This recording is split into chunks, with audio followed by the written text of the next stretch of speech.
तो हाय दोस्तों, आपका स्वागत है मेरे इस channel Sneha CBSE board syllabus में। आज हम लोग क्लास 5 का हिंदी का चैप्टर 1 आज उठा में सबसे पहले कविता आज हम लोग एक्सप्लेन करेंगे। आज उठा में सबसे पहले आज सुनूंगा, मतलब जो कवि है, वो जो कवि का छोटा सा बच्चा है, वो आज सबसे पहले उठा, सबसे पहले सुनेगा। ओके। हवा सवेरे की चलने पर हिल पत्तों का करना हर हर। हवा जो सवेरे का वो चलता और पत्तों का हर हर हिलना। ओके। देखूंगा पूरब में फैले बादल पीले लाल सुनहले। ओके।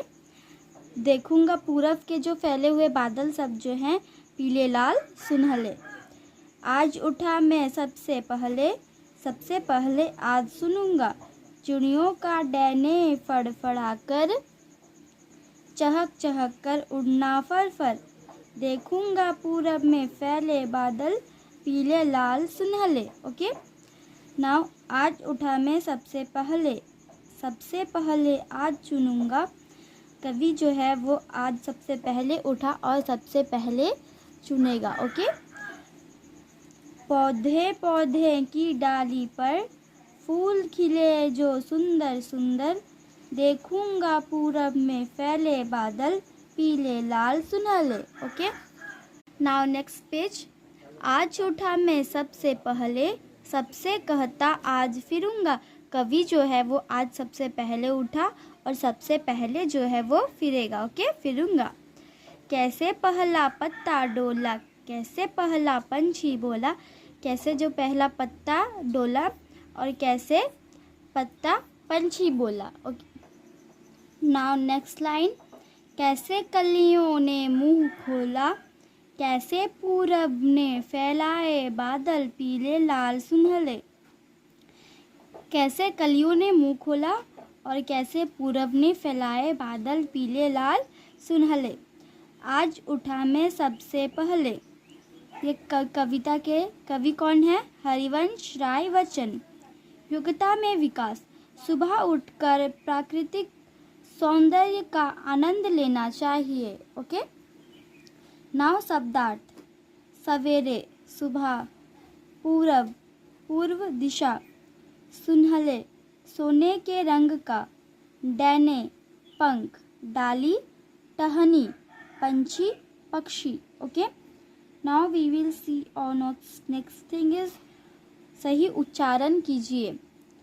सुनहले चिड़िया, डैने फिरूंगा, पंछी, पत्ता फड़फड़ाकर। ओके। उपयुक्त शब्दों का शुद्धलेख में भी प्रयोग कीजिए। ओके। नाउ अब हम आगे नेक्स्ट करेंगे। सोचिए, समझिए और प्रश्नों के उत्तर दीजिए। का नंबर में दिया गया है, आप बड़े सवेरे उठकर पार्क में एक चक्कर लगाइए और प्रकृति की सुंदरता को देखिए तथा महसूस करके अपने अनुभव को कक्षा में साझा कीजिए। ओके। आप जो है बड़े सवेरे उठकर पार्क जाइए, पार्क का चक्कर लगाइए और प्राकृतिक का जो सुंदरता है उसे देखिए, महसूस कीजिए और महसूस करके अनुभव करके कक्षा में साझा कीजिए। ओके। ख नंबर में है, कवि सुबह उठकर क्या क्या करना चाहता है, बताइए। कवि जो है वो सुबह उठकर क्या क्या करना चाहता था। ओके। तो ये जो है पैराग्राफ 3 में है। ओके। नाउ वी सी ग नंबर। प्रस्तुत कविता में किस दृश्य का वर्णन किया गया है। ओके। जो कविता प्रस्तुत किया गया है, वो कविता में क्या दृश्य दिखाया जा रहा है, उसमें प्राकृतिक सुंदरता जो है, प्राकृतिक की सौंदर्य दिखाया जा रहा है, उसके आनंद लेना चाहिए। घ नंबर में है, सैर करने के बाद यदि कवि आपसे मिलेंगे तो आपको क्या बताएंगे। जो सैर करने के बाद अगर कवि आपसे मिलेंगे तो कवि आपको क्या बताएंगे। Now next page 1 number. कविता की पंक्तियों को पूरा कीजिए। ये आपको खुद से करना है। This is you have to do with your own self. This is too easy and this is like filling the blanks. Okay, so you have to do. Now 2 number, दिए गए प्रश्नों के सटीक उत्तर में निशान लगाइए। ओके, जो दिए गए प्रश्न उसमें सटीक निशान लगाना। ओके, क नंबर में दिया गया है, कवि सुबह सबसे पहले क्यों उठे। कवि जो है सुबह वे सबसे पहले क्यों उठे। पूरब दिशा में की ओर जाने के लिए। 2 नंबर है आपका चिड़ियों को देखने के लिए। 3 नंबर है आपका प्रकृति की सुंदरता का आनंद लेने के लिए। और 4 नंबर है आपका कलियों को निहारने के लिए। तो इसका सही आंसर हो जाएगा 3 नंबर, प्राकृतिक की सुंदरता का आनंद लेने के लिए। ख नंबर में दिया गया है, पत्तों के हिलने पर हर हर की आवाज़ आती है, जब बादल गरजता है तो कैसी आवाज़ आती है। पत्ते जब हिलते तो हर हर आवाज़ करते हैं, और जब बादल गरजता तो कैसा आवाज़ होता है। ओके, ढम ढम, झमझम, भड़ भड़, गड़गड़। तो आपका सही आंसर हो जाएगा गड़गड़। Now we will match 3 number, कविता में कौन क्या कर रहा है। ओके, सही विकल्प में लगाइए, सही विकल्प में टिक लगाइए। ओके, क नंबर में दिया गया है फूल, तो इसमें आपका हो जाएगा नाउ। क नंबर में जो फ्लावर्स है बहुत सुंदर सुंदर, तो क नंबर में खिल रहे हैं, तो खिल रहे हैं। तो यहाँ पे हम क नंबर में ऑप्शन देख सकते हैं दोनों जगह। ठीक है, हमारा मैच हो गया है।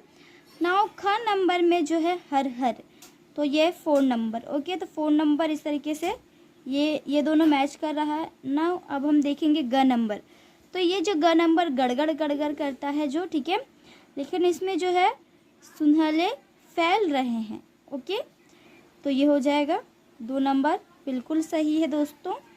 घ नंबर में दिया गया है पंछी जो फर फर उड़ रही हैं, तो ये हो जाएगा। तो दोस्तों ये हमारा सही आंसर हो जाएगा। ओके, नाउ अब हम नेक्स्ट पेज देखेंगे। प्रश्नों के उत्तर, पाठ को पढ़कर प्रश्नों के उत्तर दीजिए। ये हम करेंगे दूसरे पार्ट में। ओके, नाउ अब हम आगे करेंगे टिक द करेक्ट। ओके,